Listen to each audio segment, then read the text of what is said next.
My name is Emma, and I would like to acknowledge the traditional custodians of the land in which we are meeting today, the Yagara and Turrbal people. Pay my respects to elders past and present, and extend that respect to any Aboriginal and Torres Strait Islander people that are here with us today. I was lucky enough to grow up right here on the Kurilba Peninsula, which is the place of the water rat. And it's a place of deep learning and creativity and also gathering, and it has been since time immemorial. So thank you all very much for joining us today for the Sounds of the Creative Change project. For those of you who don't know, Creative Change is Brydie Bartleet's ARC Future Fellowship, and we have spent nearly the last 3 years now, which seems amazing, exploring the role that community music might play in shaping communities and societies founded on respect and equity and justice. We understand community music in a really broad and expansive way. We think of it as music for, by, and with communities. For us, community music is not bounded by any particular genre or style, and you'll certainly hear that in the sharing that we have today. We're a really diverse team. We come from really different musical but also personal and professional backgrounds, and we see this as our biggest strength. We've learnt an immense amount from each other over the past 3 years, and again, hopefully you'll get a taste of that as we collaborate a little bit over the next hour. So without spending too much time talking, I'd like to just briefly introduce the team. We have 3 wonderful PhD students who have each been conducting really different case studies, and you'll hear more about those throughout the show. Pearly Black brings to the team voice with a capital V. She's an established singer and has been working with Play It Forward, particularly with choirs in regional Queensland, but Pearly has also been facilitating singing improvisation group right here in Kurilba. Flora Wong is our resident fiddle player. She's a talented violinist and has been exploring what music means for people in the regional towns of Cunnamulla and Charleville, as well as working with QMF to understand their Outback Trails program. And Spence is our talented singer-songwriter who's been spending time in the remote community of Iramagadoo, Roebourne, specifically looking at songwriting and how songwriting might be a vehicle for social change, and working with Big Heart to explore their Songs for Freedom program.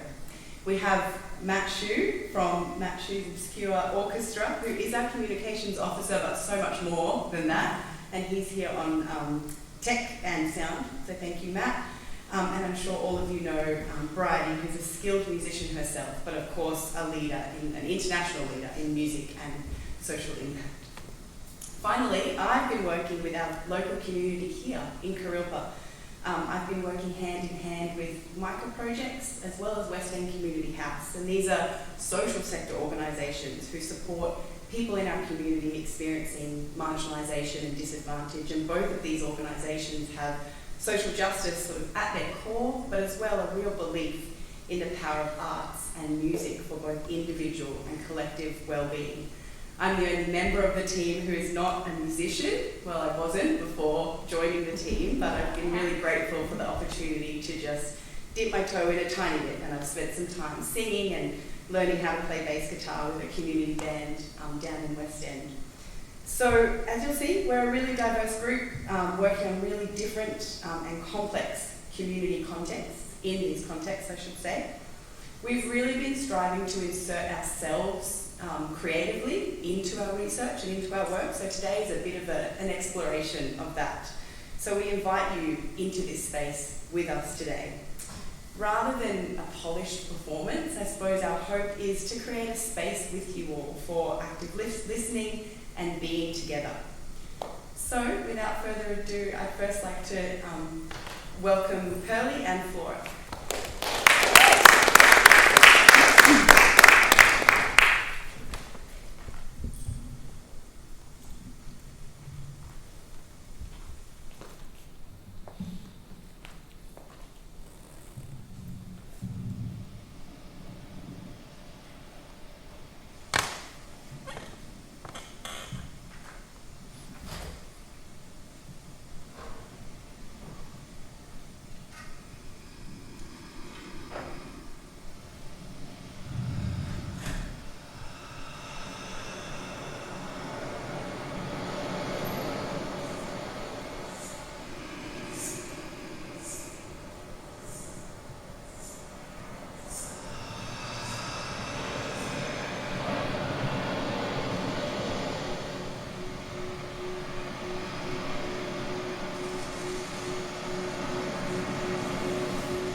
interest has been listening, and that was my attempt to recreate a very special listening experience that I had on the beach, where I encountered some quite magical beings and a quite magical person who brought me into some very special connection with the place where I live. And since that odd day of ending up in this altered state of listening, quite blissful, I've never been able to really look at this place that I live in the same way again.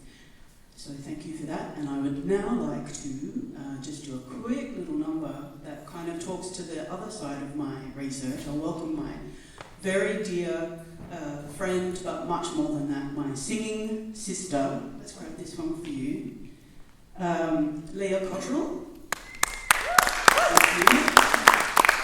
And of course the other, the major part of my research is about singing together. And what we've done the most of together is gospel music. Are you happy on that side? Yeah, no, it's fine wherever you want to be, sweetie. Yeah.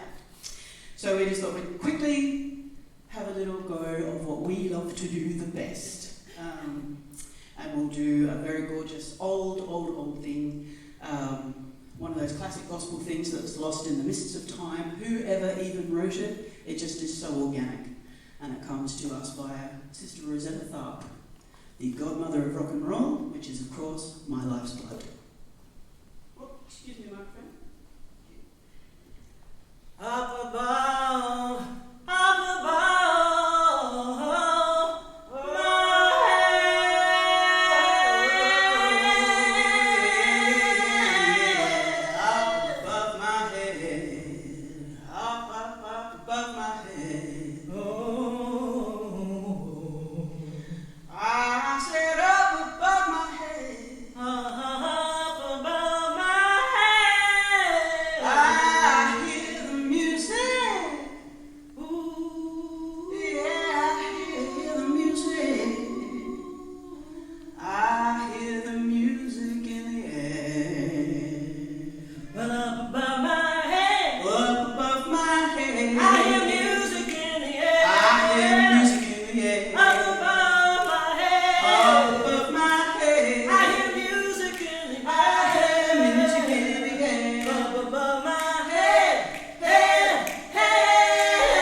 in southwest Queensland, and if you haven't been out that way before, this is one of the sights you might see by the Warrego River. So this next piece I'm going to share with you is, I guess, a piece of music I created called Listening by the Warrego, and for me it was a way to both evoke that sense of connection to place when I was back here in Brisbane, trying to make sense of all the things that I'd listened to and heard and was thinking about out there, and also hopefully share a little of what it's like out there if you haven't been that way before as well.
So the way that I've worked on my particular case study, working out in southwest Queensland, and with the organisation QMF, who have a music trails program running out there, which is a music tourism initiative, is that as well as attending QMF's Queensland Music Trails events to see how those large-scale events, work in small communities like that have this influx of visitors at various times during the year.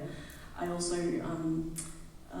went and spent time as a musician in residence in both Cunmullo and Charleville. And the next two pieces of music I'm going to share with you are songs that I wrote while I was out there. I didn't expect to come out of my PhD with a lot of Slim Dusty under my belt, but I did. And it also inspired me to do a bit of songwriting myself. So I'm going to share two songs with you now. This first one is called O Cunnamulla, and after that I'll get Pearly up as well to join me for Sounds of Charleville. And both of these songs are, I guess, a reflection on what I did out there while I was in residence. Yeah.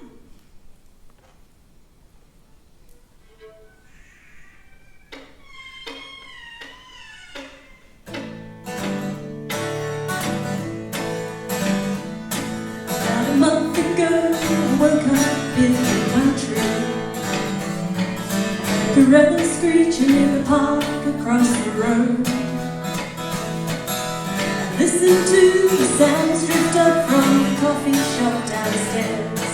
Cunnamulla, I didn't know what you were called. I took my fiddle and played some tunes in the rotunda. And all the folks I met, they made me feel at home. I listened to the sound of the crowds at the footy and the rodeo. Cunnamulla, you told me things I never heard. I played down by the river in the schools and in the library. And there was many a night I played my fiddle in the park. Listening to the sound of rain on the corrugated roof. I found a mother, I think I fell a bit of love.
This was the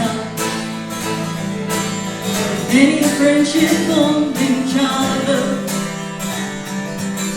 Oh, I left the mighty made one behind. Now sounds of Oregon keep flowing through my mind. By the race course in the pole, all kinds of people gathered to rehearse. Young and old, they shared their talents. They danced and sang and played the spoken verse. My heart picked a verse to watch the rising stars of childhood. Oh, I left the mighty made one night. And now the sounds of Oregon keep flowing through my mind. Through my mind.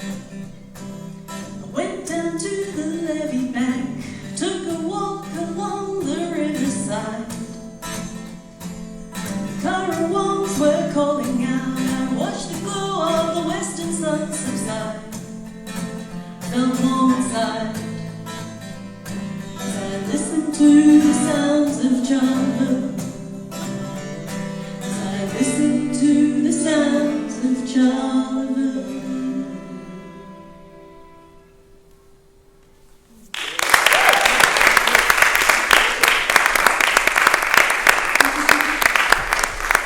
All right, I'm going to hand the floor over to Joel now.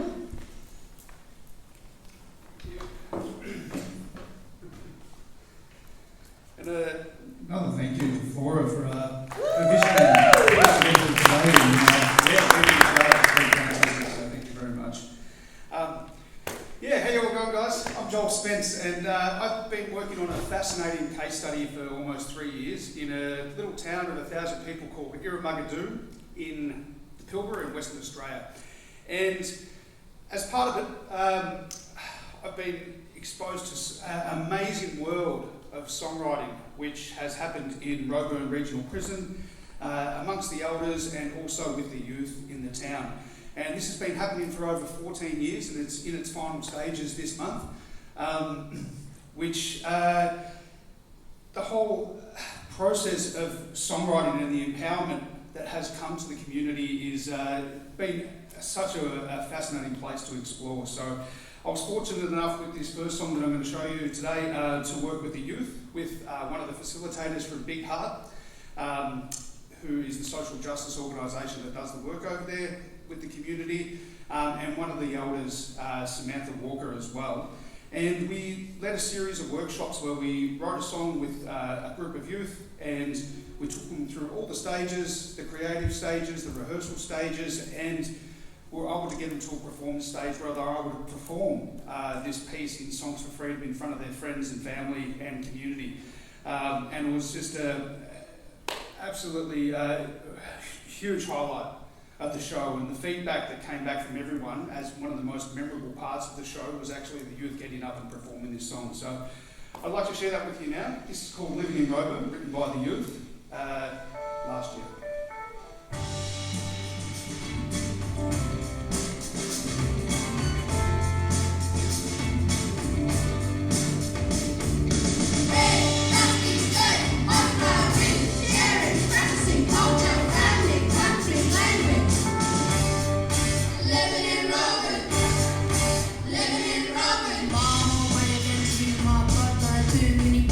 On the sideline, but you know all black kids are smart. The only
just a beautiful experience to be a part of, to see the children go from strength to strength each session to the performance stage that you saw with that song. So yeah, very important part of the work that they have been doing over there for the past 14 years, working with youth and the power of what music and songwriting can actually do and the legacy it leaves.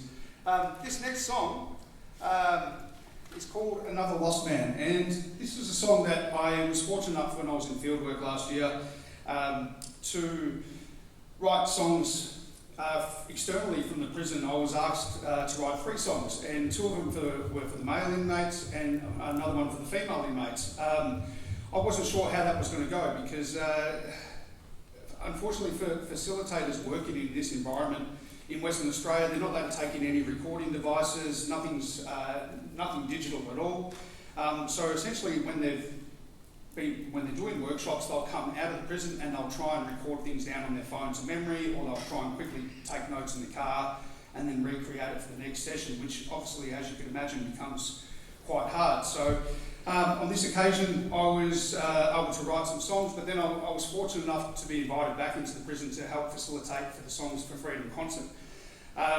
And one of the key lyricists of this was a fellow named Brendan Bobby, and we had a really in-depth conversation, and he was explaining to me that when he does get released, that he is going to be another lost man, and he felt that the songs that they were doing weren't really portraying what was actually happening. So he asked me if I'd perform this in Songs for Freedom with him, which I did, and it was just such a powerful work to be a part of, and to watch the transition, especially with Brendan and me singing side by side this song, and the stages that he went through spiritually in the prison yard performing in front of the inmates was just something I'll never ever be able to get out of my mind. It was just such a powerful experience to be a part of. So on that note, I hope I do this song justice today, but this is called Another Lost Man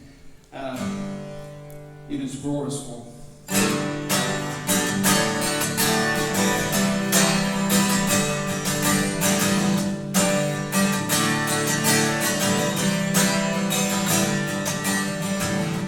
Lost man in this country town, don't know where to go,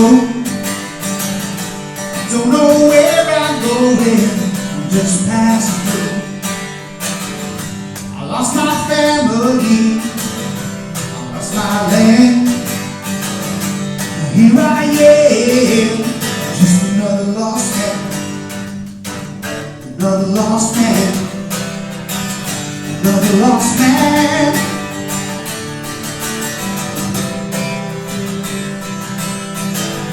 Standing on the crossroads, wondering which way to go.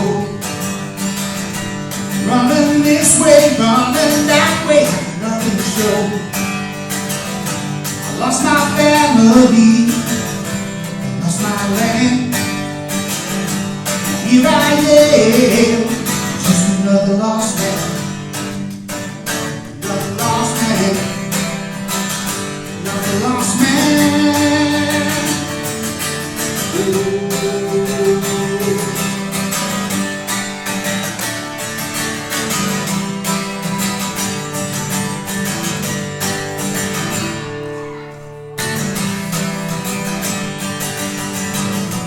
This old world thinks to get you wrong.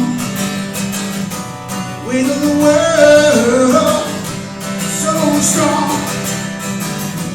Running this way, running that where to go. Here I am, things another road. Another lost man, another lost man, another lost man.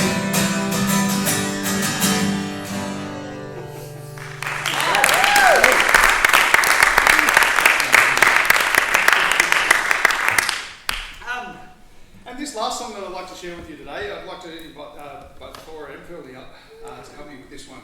This is a really special song that was only written in July when I was back reconnected and engaging with the community, and it was really powerful that one of the elders, one of the Yinjabandi elders, one of the key elders in the community reached out on the last day I was there and said she wanted to write 2 songs with me. Would I be up for it? I'm like, yes, this is so awesome. And we sat there for 2.5 hours together, and she wanted 2 songs. One was about the ancestors and connection to country, and the other one was about the importance of the work of Big Heart in the community and the work that's been done over the last 14 years.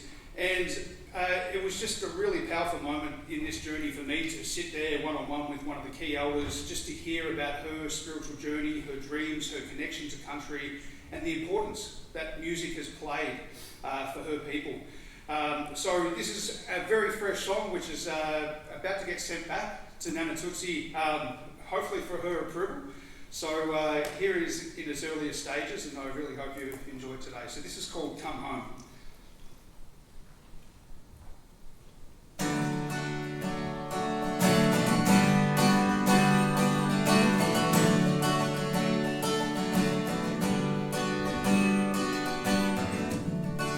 In the distance, hear the ancestors calling, holy.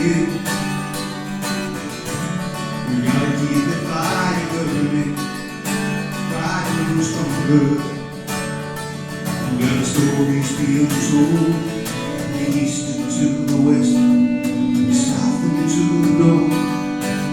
Let the flame burn bright and never go off course. Come home, come home, come home, come home. Ancestors' footprints left across the land.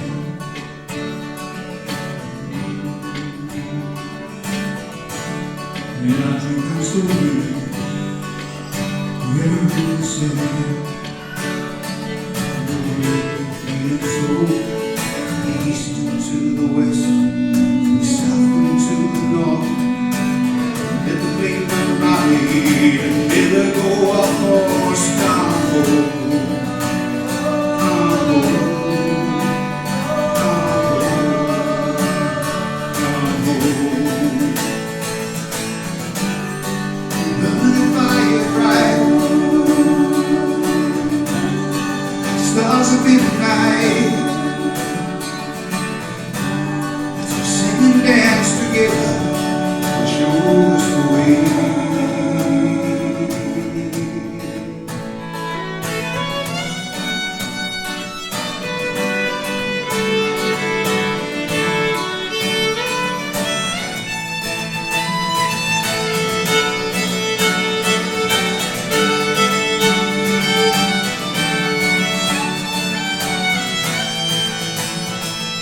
The east into the west, the south into the north.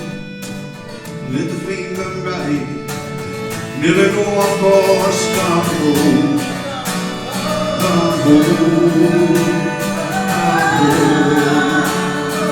home, come home, come home, come home.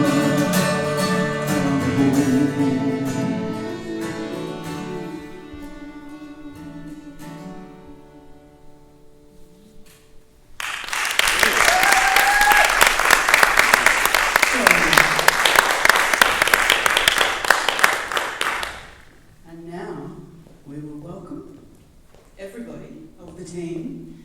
So Brydie is going to share some very beautiful words. Matt's going to come up, Emma's going to come up.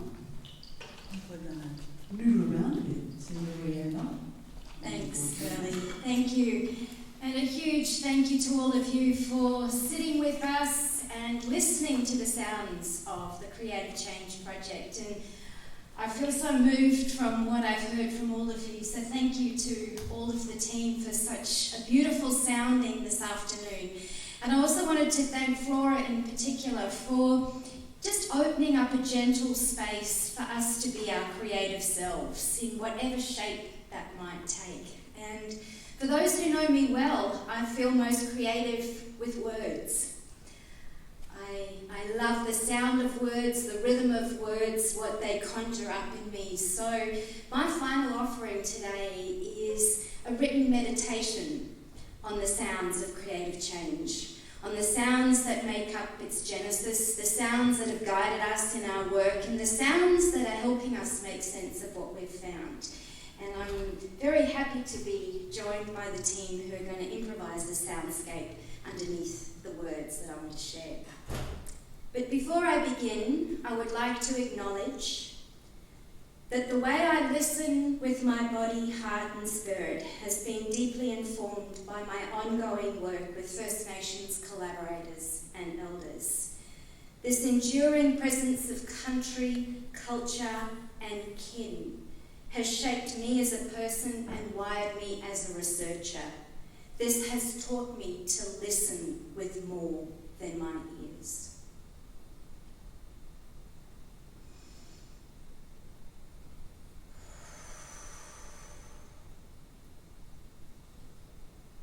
In through the nose, out through the mouth. As my breathing settles into a steady rhythm, I sit with the question, what are the past, present and future sounds of creative change? Where do they begin and do they ever end? As I breathe into the question, an inner wellspring of sound memories flood my nervous system. A cacophony of voices, languages, places, dimensions, times gush up and down me. I listen for those that might have sounded this project into existence. I hear one. It is the melancholy voice of Kumanjay Devi, singing up the rains on Warrumbungu country. His haunting voice locked with the weeping guitar of Kumanjay Johnson as they grieve the loss of yet another traditional elder. A fate they too would face, and a loss my husband and I would still grieve a decade later. But their song lives on right here. Another voice and sound settles on me. This time I'm listening to a circle of women's voices led by Liz and my Marawara on Yanyuwa country in the saltwater Gulf.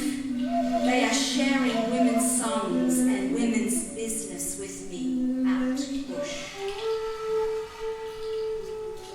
Their voices fill up into the night sky. The rhythm is sounded on a hairbrush on a small metal tin. That senior law woman has been gone for 16 years now, but I know that she is still singing up the songlines to that country. A sound then emerges from deep within. It takes me back to my early childhood years in South Africa. Each night I was lulled to sleep by the drums from the workers' compounds as they sang against the dark regime that kept them separated from their families and kept me comfortably tucked in bed at night. We were divided by that policy, but their sounds found their way to me in bed. These are the sounds of self-determination, cultural strength and defiance against colonial power and injustice.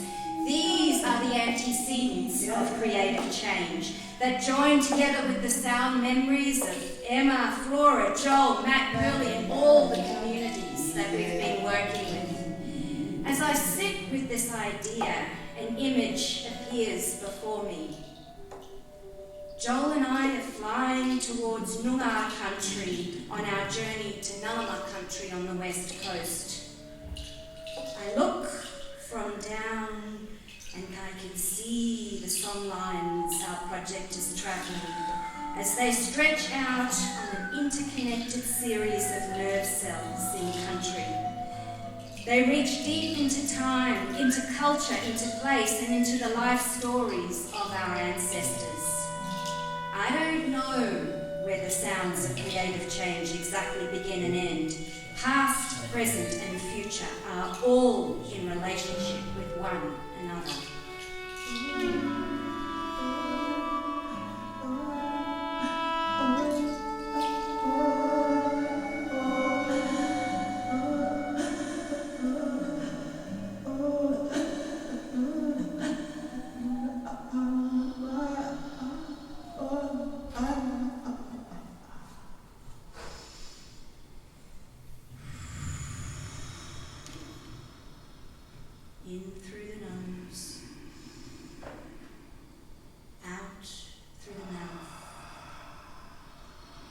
listen to the sounds surrounding me today, I consider how have sounds guided us on this creative change journey.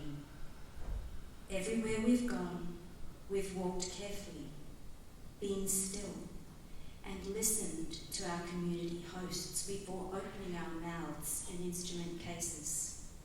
We've listened to country as a guide for how to be.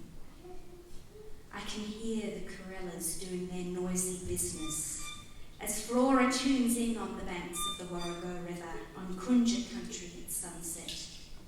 Those sounds echo back through the years to Central Australia, when Leslie sat down outside the music centre with me and he told me, look up and listen. The birds are the spirits watching us. There have been songs that have guided, inspired and sustained us.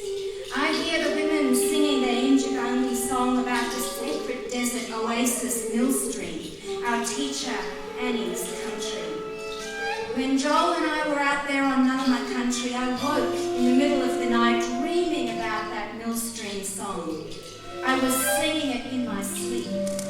Annie told me she was too. I knew it was working on me in ways I am yet to fully understand. But there have been sounds that have also cautioned us. We have witnessed the sounds of grief, injustice.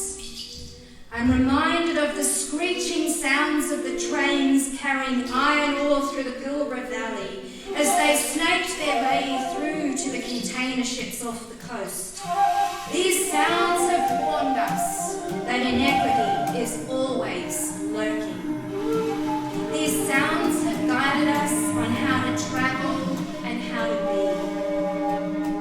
Whether we have realised it or not, these soundscapes have shaped the paths we've taken in our work, where we've dared to go and where we've avoided.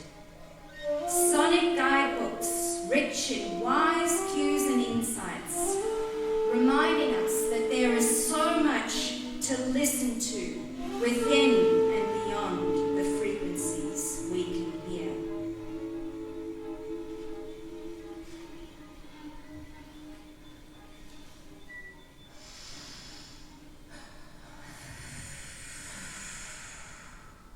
In through the nose, out through the mouth.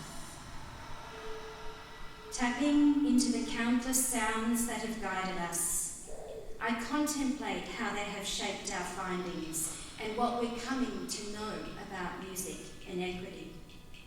As I sit with this question, I marvel at how community music makes audible and embodied what equitable relations can feel like.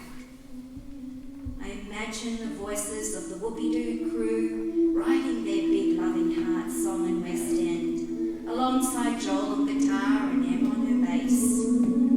Fellow community members who have been ostracised, marginalised and judged because of their life circumstances, being supported and valued as they sing the lyrics they've crafted together. I can hear it, equity made tangible. I've come to appreciate that community music's processes give people the resources to realise their potential and the lives they want to live. These sonic resources cannot be taken away, they cannot be stolen, they exist within.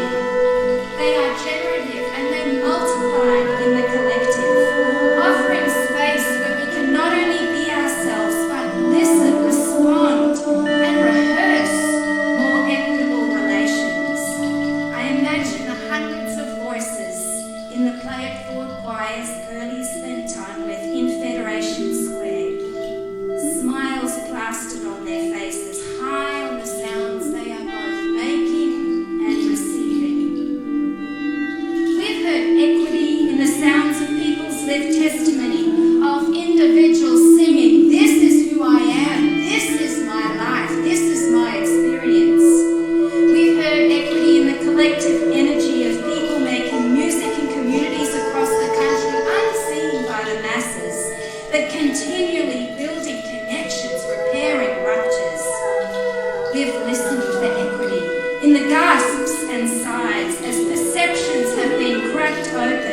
and new realities made audible. But we've also heard it being silenced and ignored, particularly by those who are invested in the status quo. But I hear it as an unstoppable force, an ancient and ubiquitous nervous system of sounds pulsating on song lines across this country, inspiring a creative change in how we hear social equity. If only